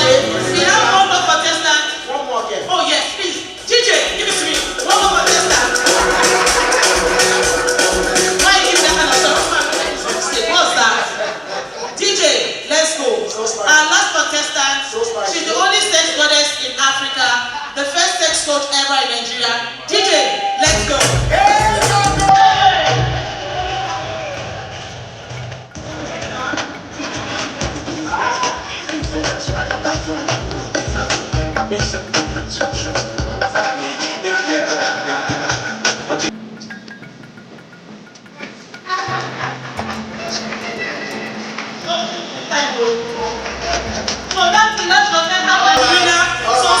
Okay, so ladies and gentlemen, thank you, Soul Slice. But unfortunately, Gradually, I just give you a sign, you just dance to your seat because you're beautiful. DJ music, please. Let's celebrate them back to their seat. You know, they're all beautiful. They're all winners. that's the polite of finishing your If I don't give you a sign, I don't go now. They know how to go what you are already. Calm down. You just want to. We are not sitting and wait. so I think I'll just take the leisure of walking you down, if you don't mind, gradually. Please, music. All right. Now we're going to start from the first set of people that came. All right. Please put your hands together. Put your hands together for her. I hold my hand now. Put your hands together for her. Celebrate her, please. Celebrate her. Thank you. Thank you. Oh my God, I love the jumpsuit. So much celebration. I celebrate you. Thank you. I celebrate you. Thank you. Hey! Give me one. I celebrate you. So no! I celebrate you. Thank you. Ankara, I celebrate you. Alright. So look, you know I love you. I love you. I celebrate you. Oh my God, what a deal. Please celebrate it. Thank you. It's getting hotter and hotter now. Where's that one? It's getting hotter. Okay, no order. Alright. Oh my God. Oh wow. Oh my God. Beautiful woman. Oh, beautiful. You're such a beautiful woman. Please celebrate her. I love you. I celebrate you. What I do. Oh, I celebrate you. You know, we have the same color. Put your hands together. Come on now. Put your hands together. I celebrate you. Please come together. Please. Shoes is heavy. So we have three lovely, beautiful women. And I don't even know how to start. But I'm going to do Pasha. Because she's my sister. Please put your hands together for Sisi Ade. Go now, let them celebrate you now. Thank you. So lovely Ankara, we had a big battle between Sisi Ade going, our lovely sister here, and Madam Yemisi, and they're all beautiful. I think that in the midst of all the fight and back and no, I'm not great, we have a runner-up, and our runner-up for the day is our lady here. Yes, get up for her. Celebrate her. We love all that she did with the Ankara. Wow, beautiful. And then you have our it's so easy, and that's you know. Ankara with the pure, and of course these silver petals. Please put your hands together for her. And then she's not living yet. And then last man standing. To say something because she has said something. What's under the shoe?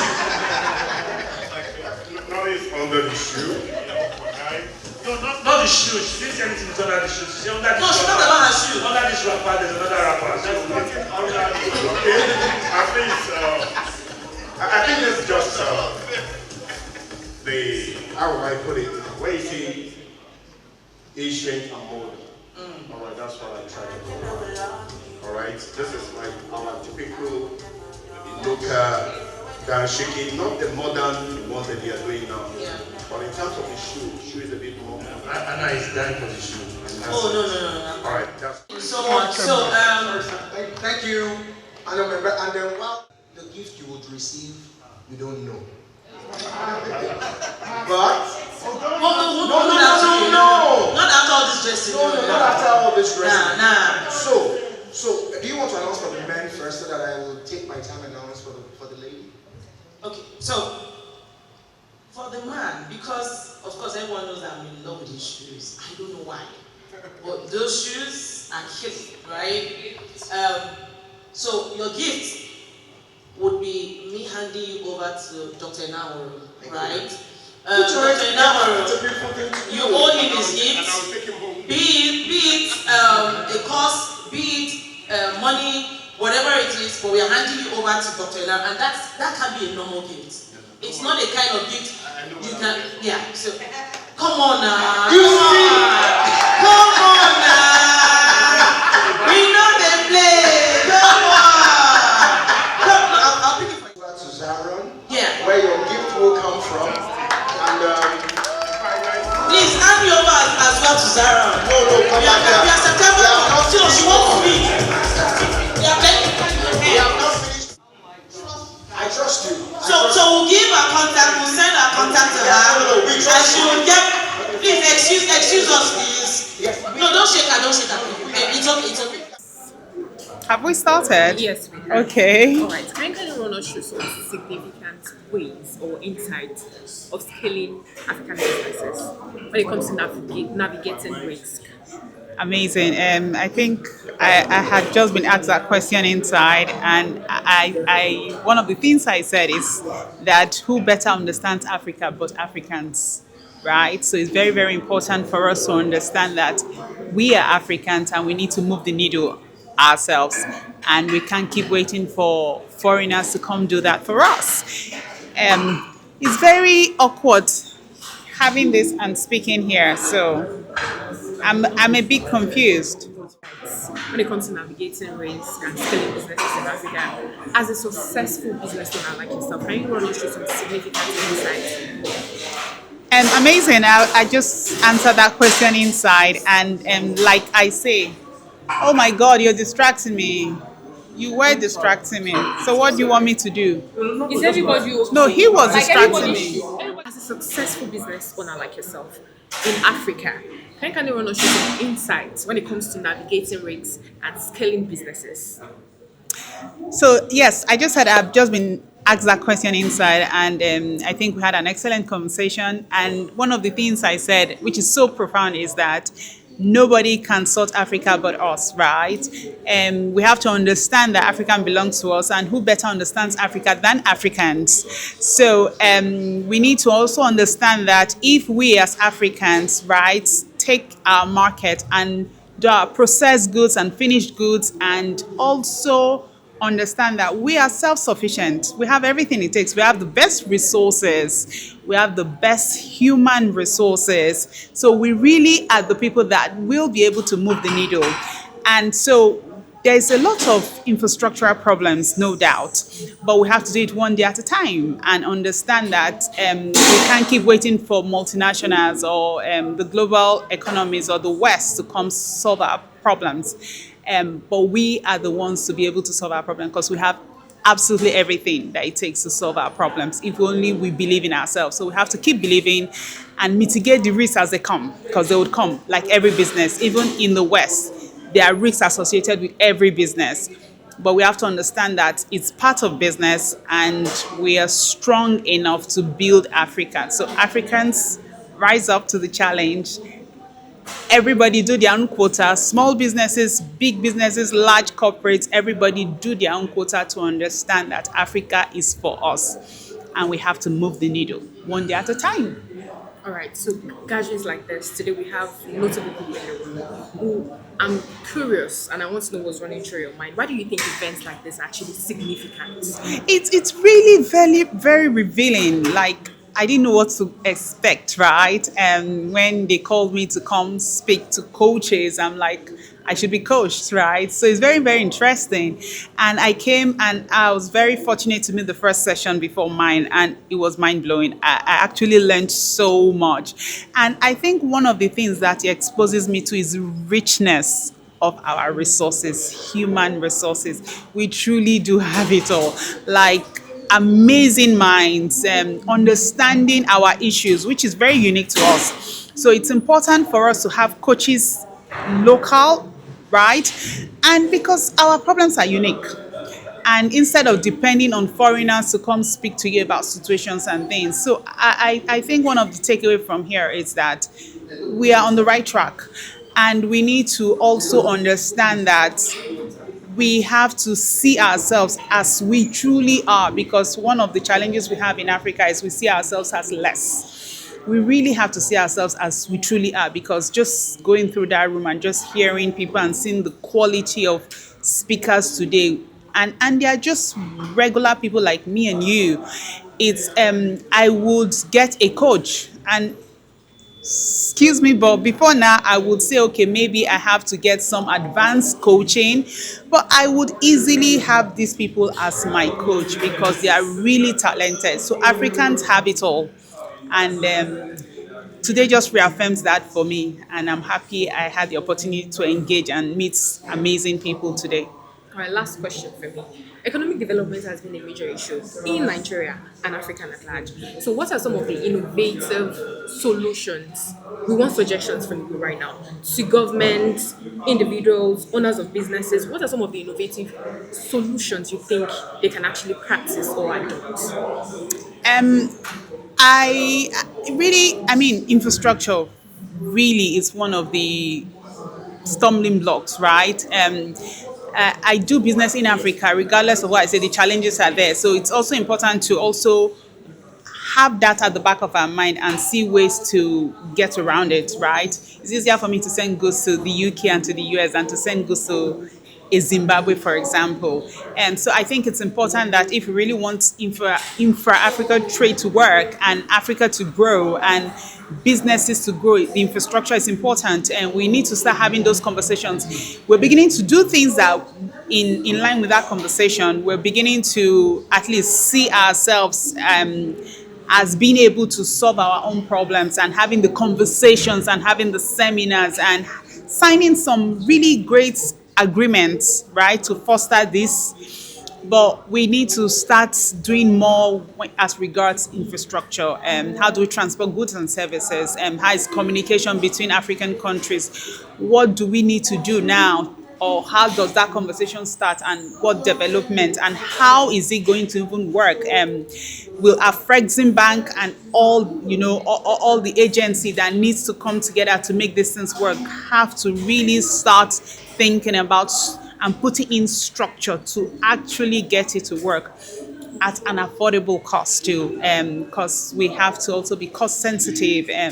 So like I said, I believe we are on track, but there's work to be done. And if we're willing to do that work, I think we're good. Of course, we're not ignoring the other issues we have, political, economic, and all those policies that hinder us from moving forward. So it's the knowing and it's the will and the doing. So, and I believe African leaders are hearing. The people are ready. We have the best people.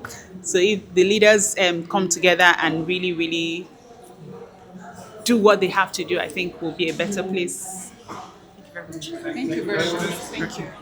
Phew. Your name, please. Your name again? Okay, my name is Okemado Esi, and I'm the founder CEO of Zyron Cosmetics, which is one of the fastest global beauty brands in Africa. Of course. Thank you. Super, excellent, incredible, Marty. Congratulations. You know, I've been traveling last week. Super, excellent, incredible, Marty. Congratulations.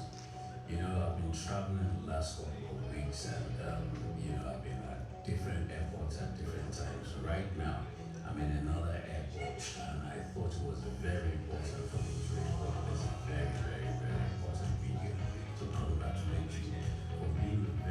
best coach to be inducted in the life coaches. Your discipline, your dedication, your commitment to your personal development is an example to each and every one of us. Your excellence, your energy, your innovation, your desire to learn, to grow is second to none.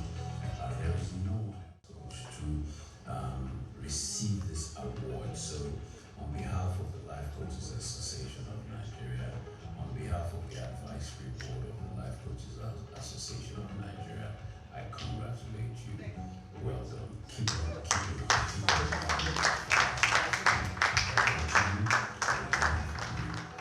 Our prayer is that you continue to grow, you continue to live in good health, and you continue to prosper in every single thing you lay your hands to do.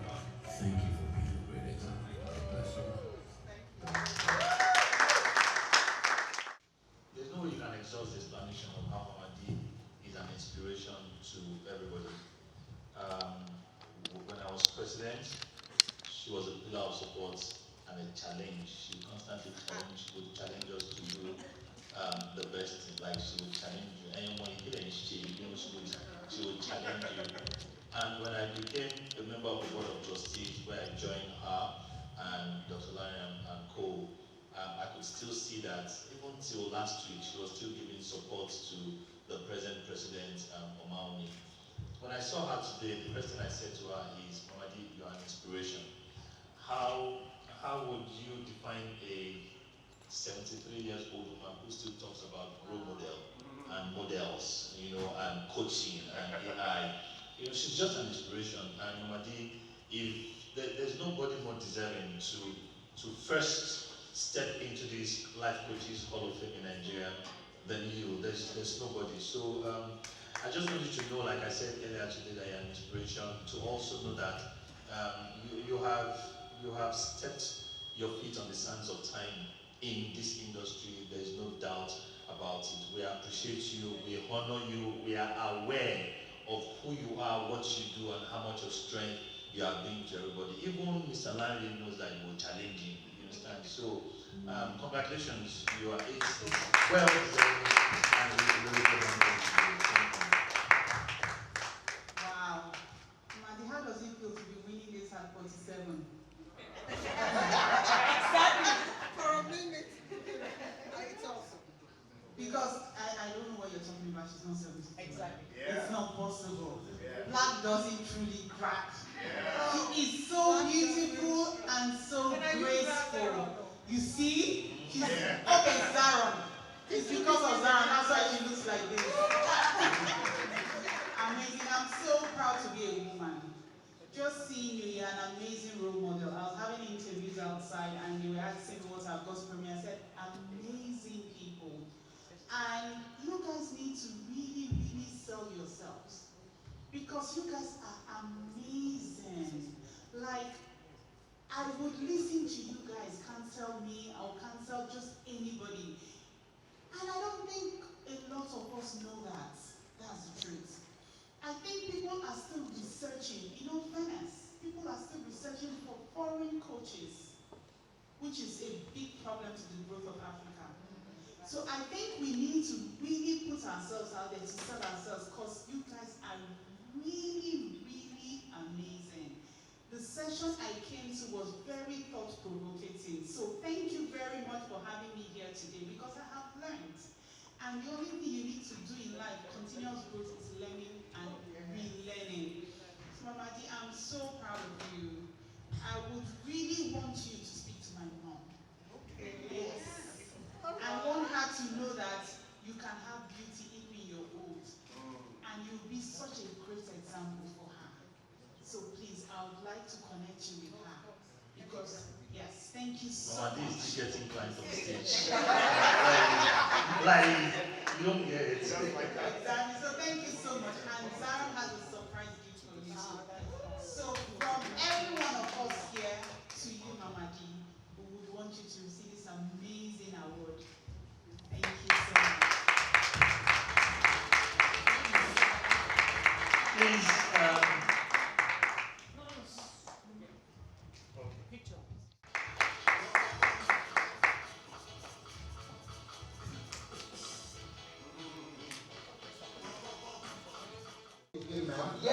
course, the beautiful you, as you join also to launch the magazine together.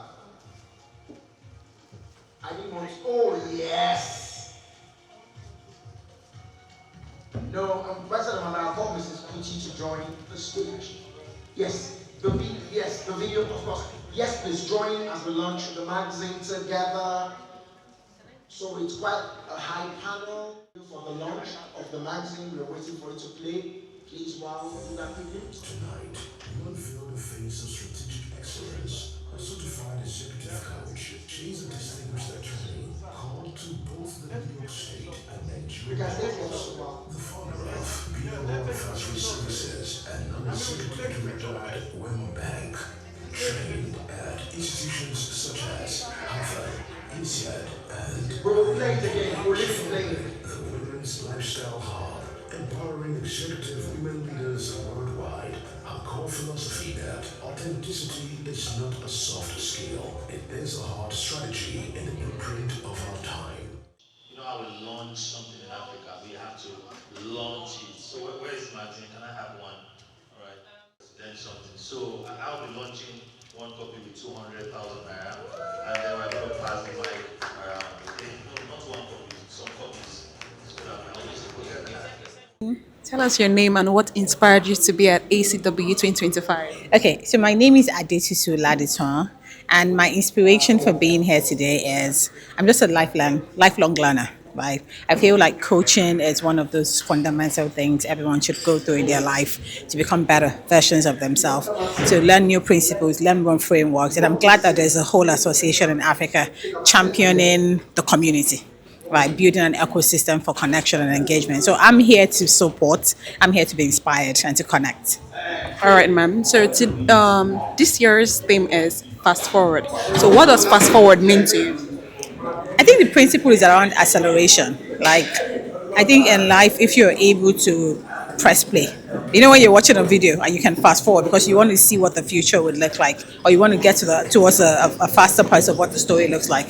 And so what does fast forward mean to me? It means the ability to future-proof, right? To get ready, to accelerate, to move at a faster pace, to move at a faster pace in life in general. So that's what fast forward means, accelerating. Yeah. All right, ma'am. So you've seen the lineup, you've seen the settings, the amount of people that has been here and all of that. So how important is this gathering in today's economic growth? We're in an age and time where a lot of young people get stuck. And not just young people generally get stuck in life, whether it's professionally in their businesses or even just psychologically and all of that. You can get into a mental break or a mental block where you're just not moving forward. A gathering like this, first and foremost, brings together the mindset of people who are trying to transformationally change people and help them grow. A gathering like this brings together innovation. It brings together forward thinking. It brings together conversations that are important to future-proof the Association of Life Coaches. And I feel like it just is also a great way for more Africans to discover that there are life coaches in Nigeria. There are life coaches, because I would look at myself as an example. I would always go and Google life coaches to find some international voice because I didn't know we had professionals in Nigeria who were certified or trained. So a gathering like this is one of those where you discover people who know what they're talking about, who have built their expertise, and I feel that their voices just need to be amplified better so more people can connect with them. All right, ma'am. So last question, please. So how important is coaching to today's intelligent economy? Coaching in today's intelligence economy is important to get people to the next level of what their life could be like, right? We're in an age and time where there's a lot of noise in the digital space. People are moving faster with AI, with technology. And so having a coach on your journey in life basically helps you become, one, emotionally intelligent and cued in to the things that are important, but it also helps you sort of lay the right foundation of what a life could be in the future. So I can't overemphasize, get a coach. It's important. Yeah. Yes, very important. Thank you so much for chatting. Thank you so much. Thank you so much. Do have an amazing evening. You too. Take care. Yeah. My name is Adetutu Laditon. And you are? I'm a CEO of Wolf Studios. It's a content creation agency that supports African creators in the region. All right, interesting. Thank you so much. So you guys cover events like Yes, we do. this one. Interesting. Okay. I can reach you. Okay. Okay. Yeah. So what's this interview about? It's very good. What's the talk in the world? And where you guys going to share it?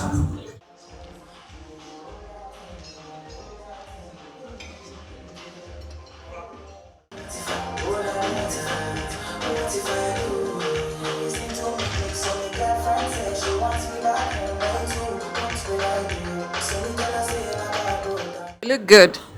Thank you. You look beautiful. Thank you, sir. So tell us your name and what inspired you to be at ACW 2025. So I'm Enahoro Okai. I'm the pioneer president of the Life Coaches Association of Nigeria. So it is a responsibility to be here. Oh, that's It is a responsibility to be here to continue the legacy of what we started. Life Coaches Association of Nigeria is a Nigeria-owned indigenous life coaching association. And so we do the African Coaching Week every year so as to continue what we've started and establish it and re-establish it and get people to understand what life coaching is all about in Nigeria and of course all over the world. So this year is about future-proof coaching and it's been amazing all through. Thank you. All right, so this year's theme is fast forward. Yeah. Tell us about it. So what we were trying to achieve this year, when I spoke with the present president, Omaumi, when I spoke with her about the theme, and she told me what the vision is, and it was interesting because it's about how do you prepare for the future that is coming, right? We know that the future is now, is catching up on us, and we needed to empower our coaches, life coaches under the auspices of the Life Coaches Association of Nigeria about how to prepare for this future that is catching us, almost immediately. So all the knowledge that we're taking away from here is about how do you prepare, how do you prepare, how do you prepare. Things are moving very fast. It's metamorphosing very, very fast. Any businessman, not even a life coach, any businessman that does not know what to do now to take charge of the future that is coming will lose a lot of money, will lose the power of the brand that they are building, and so everybody needs to be ready. Yeah. That's really interesting, sir. So what would you say is the importance of this gathering in Africa in economics growth? So our coaches are those who help people who are in need, right? The more we prepare our coaches and empower them under the auspices of the Life Coaches Association of Nigeria, the more they are able to help people. So amongst those you've seen today are business coaches, are life coaches who see to the life of CEOs, CFOs, and COOs in different businesses.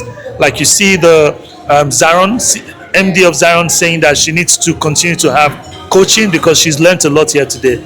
So economically, the more we empower our coaches, the more they empower CEOs and average worker out there, and they're able to be productive more. So we are like a springboard where that other people will stand on to get the best out of themselves. When you have a life coach, you do better. It's as simple as that. All right, last question. So Yeah. how has been your experience here tonight? It's an amazing experience. Meeting people, starting the Life Coaches Hall of Fame, and Madam Coach Matthew St. Daniel becoming the first person to enter into the Hall of Fame. I mean, the beauty pageant, Everything. of course, the food. It's been an amazing evening, and I've enjoyed myself all through. Thank you very much, sir, for chatting with us. Thank you. Again, my name is Enahoro Okai. I'm the CEO of Post Factory and GIG Mobility. Oh, thank you very much.